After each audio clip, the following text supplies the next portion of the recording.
Chapter 3, Part 2. The Dursleys' house had 4 bedrooms, one for Uncle Vernon and Aunt Petunia, one for visitors, usually Uncle Vernon's sister Marge, one where Dudley slept, and one where Dudley kept all the toys and things that wouldn't fit into his first bedroom. It only took Harry one trip upstairs to move everything he owned from the cupboard to this room. He sat down on the bed and stared around him.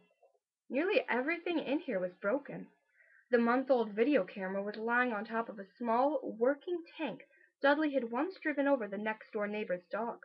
In the corner was Dudley's first-ever television set, which he'd put his foot through when his favorite program had been canceled.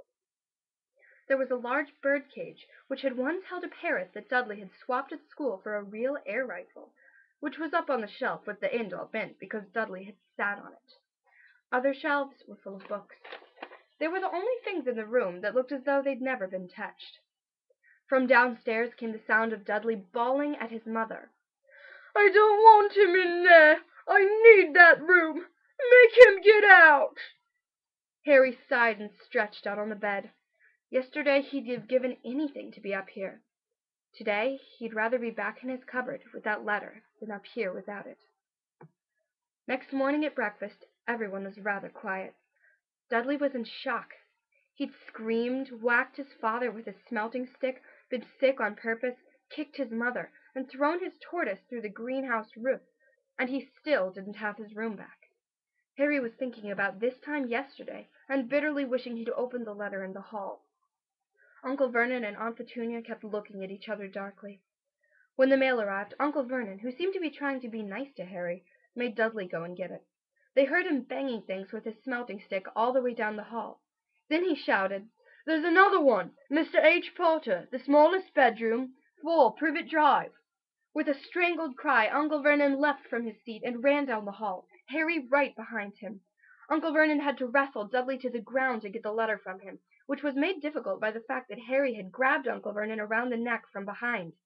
After a minute of confused fighting, in which everyone got hit a lot by the smelting stick, Uncle Vernon straightened up, gasping for breath, with Harry's letter clutched in his hand.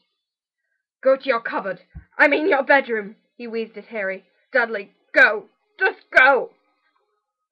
Harry walked round and round his new room. Someone knew he had moved out of his cupboard, and they seemed to know he hadn't received his first letter. Surely that meant they'd try again. And this time he'd make sure they didn't fail. He had a plan. The repaired alarm clock rang at 6 o'clock the next morning. Harry turned it off quickly and dressed silently. He mustn't wake the Dursleys. He stole downstairs without turning on any of the lights. He was going to wait for the postman on the corner of Privet Drive and get the letters from number 4 first. His heart hammered as he crept across the dark hall toward the front door. Arrgh! Harry leapt into the air. He'd trodden on something big and squashy on the doormat. Something alive. Light clicked on upstairs, and to his horror, Harry realized that the big squashy something had been his uncle's face. Uncle Vernon had been lying at the foot of the front door in a sleeping bag, clearly making sure that Harry didn't do exactly what he'd been trying to do. He shouted at Harry for about half an hour, and then told him to go make a cup of tea. Harry shuffled miserably off into the kitchen, and by the time he got back, the mail had arrived, right into Uncle Vernon's lap. Harry could see 3 letters addressed in green ink. "I won't," he began, but Uncle Vernon was tearing the letters into pieces before his eyes. Uncle Vernon didn't go to work that day. He stayed at home and nailed up the mail slot. "See," he explained to Aunt Petunia through a mouthful of nails. "If they can't deliver, then they'll just give up. I'm not sure that'll work, Vernon." "Oh, these people minds work in strange ways, Petunia. They're not like you and me," said Uncle Vernon, trying to knock in a nail with a piece of fruitcake Aunt Petunia had just brought him. On a Friday, no less than 12 letters arrived for Harry.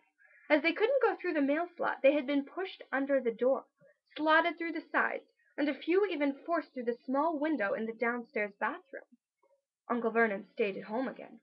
After burning all the letters, he got out a hammer and nails and boarded up the cracks around the front and back doors so no one could get out. He hummed "Tiptoe Through the Tulips" as he worked, and jumped at small noises. On Saturday, things began to get out of hand. 24 letters to Harry found their way into the house, rolled up and hidden inside each of the 2 dozen eggs that their very confused milkman had handed Aunt Petunia through the living-room window.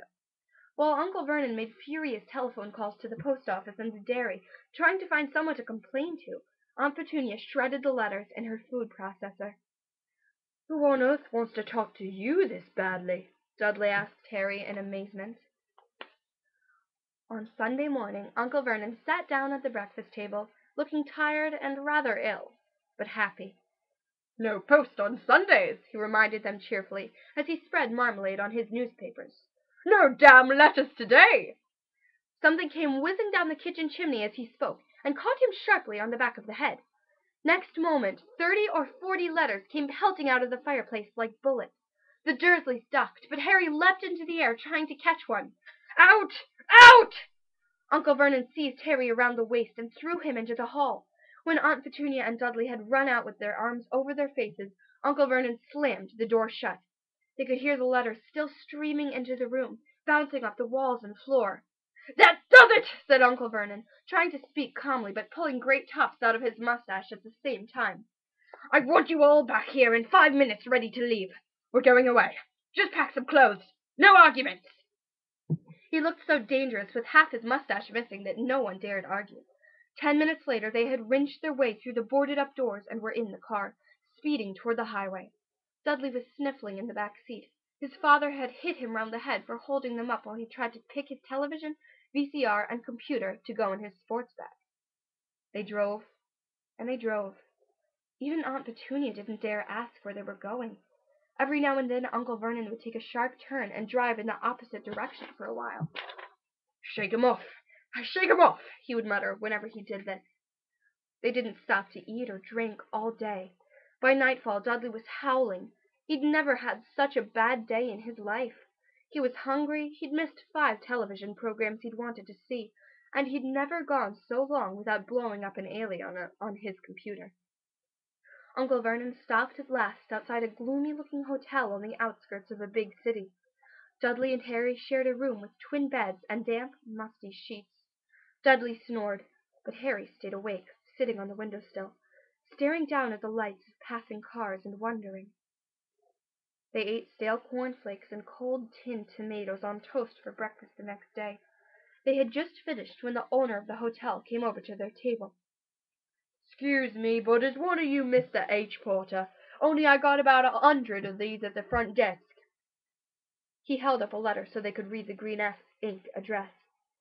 "Mr. H. Potter, Room 17, Railview Hotel, Cokeworth." Harry made a grab for the letter, but Uncle Vernon knocked his hand out of the way. The man stared. "I'll take them," said Uncle Vernon, standing up quickly and following her from the dining-room. "Wouldn't it be better just to go home, dear?" Aunt Petunia suggested timidly, hours later, but Uncle Vernon didn't seem to hear her. Exactly what he was looking for, none of them knew. He drove them into the middle of a forest, got out, looked around, shook his head, got back in the car, and off they went again. The same thing happened in the middle of a plowed field, halfway across a suspension bridge, and at the top of a multi-level parking garage. "Daddy's gone mad, hasn't he?" Dudley asked Aunt Petunia dully late that afternoon. Uncle Vernon had parked at the coast, locked them all inside the car, and disappeared. It started to rain. Great drops beat on the roof of the car. Dudley sniveled. "It's Monday," he told his mother. "The great Humberto's on tonight. I want to stay somewhere with a television." Monday. This reminded Harry of something. If it was Monday, and you could usually count on Dudley to know the days of the week because of television, then tomorrow, Tuesday, was Harry's 11th birthday. Of course, his birthdays were never exactly fun. Last year the Dursleys had given him a coat hanger and a pair of Uncle Vernon's old socks. Still, you weren't 11 every day.